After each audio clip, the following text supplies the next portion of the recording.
நமஸ்காரம். நான் உமா விஜய் பேசுகிறேன். 729வது பகுதியாக தென்னிந்திய திருத்தலங்கள் இந்த யூடியூப் சேனலுக்காக வேண்டி பார்க்க போகிற கோவில் ஸ்ரீ ஆனந்தவல்லி உடனுரை ஆதிபுரீஸ்வரர் கோவில் தான். இந்த கோவில் எங்கே இருக்குது, இந்த கோவிலுக்கு எப்படி போனோங்கிற விஷயங்கள், இந்த கோவிலை பற்றின தகவல்கள் எல்லாத்தையும் தெரிஞ்ச வரைக்கும் இந்த கோவிலை சேர்ந்த யோகராஜாங்கிறவர் கொடுத்த தகவல் பிரகாரமும் கிடைச்ச விவரங்களை உங்களோட பகிர்ந்துக்கிறேன். ஒரு 2 வருஷத்துக்கு முன்னாடி காஞ்சிபுரம் பக்கம் போயிட்டு அப்படி வாலாஜா வழியாக சென்னைக்கு வரலான்ட்டு வந்துட்டு இருந்தோம். அப்போது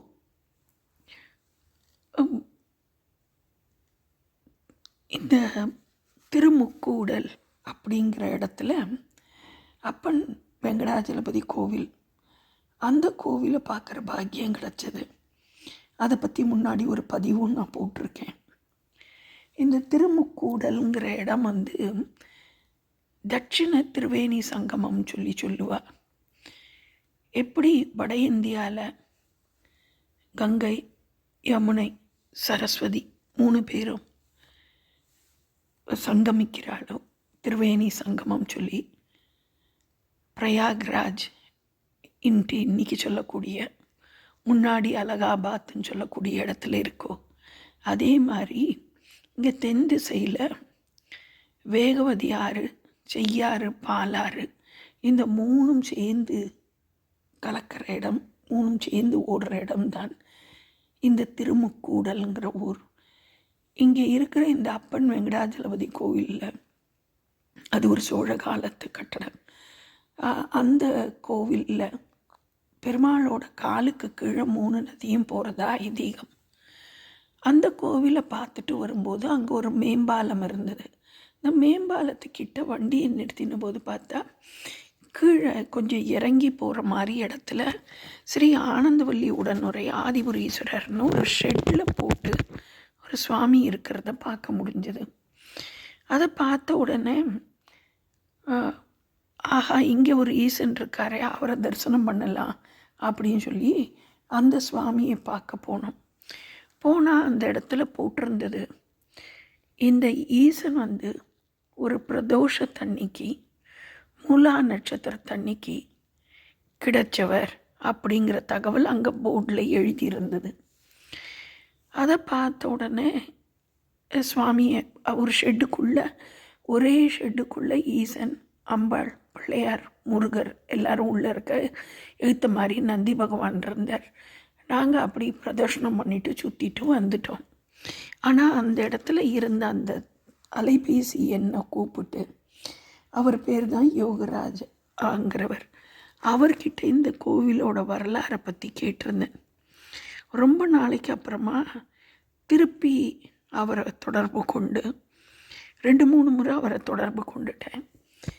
ஆனால் அதுக்கப்புறமா இந்த கோவிலோட விவரம் தெரியணுன்ட்டு திருப்பி நானே கூப்பிட்டு கேட்டபோது கிடைச்ச விவரங்களை அவர் மூலியமாக தெரிஞ்சதையும் நான் உங்களோட பகிர்ந்துக்கிறேன். அவரோட அலைபேசி எண்ணையும் நான் இப்போவே சொல்லிடுறேன். 9842732997. இந்த கோவிலை பற்றின விவரம் என்னன்னாக்க, 1966 இந்த வாலாஜா பக்கத்தில் கீழ்ப்பாலம் கட்டியிருக்காளாம். அதுக்கப்புறமா இந்த அப்பன் வெங்கடாஜலபதி கோவில் இருந்த இடத்துக்கு பக்கத்தில் மருத்துவமனைகள்லாம் இருந்திருக்கு அந்த காலத்தில். அந்த பகுதியில் ஒருத்தரோட வீடு நிலத்துக்கிட்ட தோண்டி பார்த்தபோது அங்கே இந்த ஈசன் கிடச்சிருந்திருக்கார். ஆனால் அவள் என்ன பண்ணியிருக்கா, அந்த ஈசனை அவளோட கோவில் மாதிரி அங்கே கொண்டு போய் வச்சு வழிபாடு பண்ணலான்னு சொல்லி எடுத்துகிட்டு போயிட்டாளாம். ஆனால் அது எடுத்துகிட்டு போனதுக்கப்புறம் ஊரில் எல்லாருக்குமே மாறி மாறி உடம்பு சரியில்லாமல்லாம் போயிருக்கு. அப்போது அவருக்கும் அந்த மாதிரி வந்தோடனே அவர் எடுத்த இடத்துலையே திருப்பி கொண்டு ஈசனை வச்சுட்டாராம். அந்த ஈசன் இருந்த இடம்தான் இப்போ ஷெட்டு போட்டிருக்கிற இடம் அப்படின்னு. அங்கேருந்து பார்த்தேன்னா அந்த மலை தெரியும். அந்த மலைக்கு அந்த பக்கத்தில் அரும்புலியூர் கால்வாய் அப்படின்ட்டுருக்கு. அந்த அரும்புலியூர் கால்வாய் ஆரம்பிக்கிற இடம் அது. அதை பற்றி இருக்கக்கூடிய அந்த கால்வாயை பற்றின பத்திரங்கள் விவரங்களில் பார்த்தேன்னாக்க அங்கேருந்து 1000 அடி தூரத்தில் ஒரு சிவன் கோவில் இருந்திருக்கு அப்படிங்கிறது பதிவாயிருக்காம். அதுவும் இந்த இடம் இருந்த இடத்துக்கிட்ட ஆதி காலத்தில் சோழல் காலத்தில் இந்த கோவிலில் நாட்டியம் ஆடக்கூடிய மங்கைகளோட வீடு, இந்த பெருமாள் கோவிலை ஒட்டி இருந்த இடம், மருத்துவமனை எல்லாமே இங்கே இருந்திருக்கு. அதுக்கப்புறமா மேம்பாலம் 2000 போட்டிருக்கா. இப்போ நாங்கள் பார்த்த மேம்பாலம் 2000 போடப்பட்டிருக்கு. அதனால் அந்த சுவாமி கீழே இறங்கின மாதிரி கீழே இருக்கார். இந்த அரும்புலியூர் கால்வாய் பத்திரத்தில் இப்படி சிவன் கோவில் இருந்திருக்குன்னு தெரிஞ்ச உடனே இந்த யோகராஜாங்கிறவர் நிறையா ஊர் பெரியவா எல்லாரையும் கூட்டுண்டு போய் அப்போ இந்த பகுதிக்கு கலெக்டராக இருந்தவர்கிட்ட இப்படி சிவன் கோவில் சிவன் இருக்கார், சிவனுக்கு ஒரு ஷெட்டு போட்டு நாங்கள் பண்ணணுங்கும்போது அதை அவர் ஆராய்ந்து பார்த்து அந்த இடமே கோவிலுக்கு சொந்தமானது தான், அதாவது இந்து அறநிலைத்துறையோட சம்மந்தப்பட்ட இடத்துல தான் இருக்குது. அந்த பகுதிக்கு நான் லெட்டர் எழுதி போட்டுடுறேன், கடிதம் எழுதுகிறேன், எல்லா விவரமும் சரியாகும், நீங்கள் அங்கே ஒரு ஷெட்டு போட்டுக்கலாம் அப்படின்னு சொல்லி உத்தரவு கொடுத்துட்டாராம். இந்த கோவிலுக்கு கிட்டத்தட்ட 75 சென்ட் நிலம் அறநிலைத்துறையில் கொடுக்கப்பட்டது இருந்திருக்கு அப்படிங்கிறது தெரிஞ்சு வந்திருக்கு.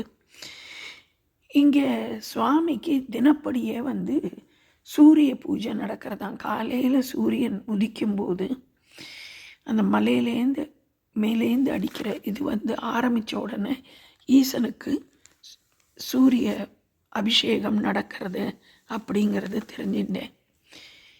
இந்த ஈசன் மட்டும் இருந்திருக்காரு. இந்த ஈசன் 2001 இந்த ஈசனுக்கு ஷெட்டு போட்டு கொஞ்சம் கொஞ்சமாக பூஜைகள்லாம் தொடங்கியிருக்கா. அதுக்கப்புறம் பார்த்தோன்னா 2005 கிட்ட வேறு ஒரு கோவில், அதாவது ஊனமாஞ்சேரின்னு ஒரு இடம் இருக்குது. அந்த ஊனமாஞ்சேரி கோவிலுக்கு அம்பாள் புதுசாக பண்ணணும், அம்பாளில் கொஞ்சம் பின்னமாக இருக்குது, அதனால் வேறு புதுசாக பண்ணணும்னு சொல்லி ஒரு அம்பாளுக்கு ஏற்பாடு பண்ணி இருந்திருக்கா. ஆனால் அதுக்கப்புறமா அந்த கோவிலை போய் பார்த்த ஒருத்தர் அந்த அம்பாளுக்கு பின்னம்லாம் ஆகலை, ஒரு சின்ன இது தான், அது சரி பண்ணிடலாம், புது அம்பாள் மாற்றி வைக்க வேண்டாம், இந்த அம்பாள் வேண்டான்னு சொல்லி ஊனமாஞ்சேரி கோவிலில் உத்தரவாயிடுதான்.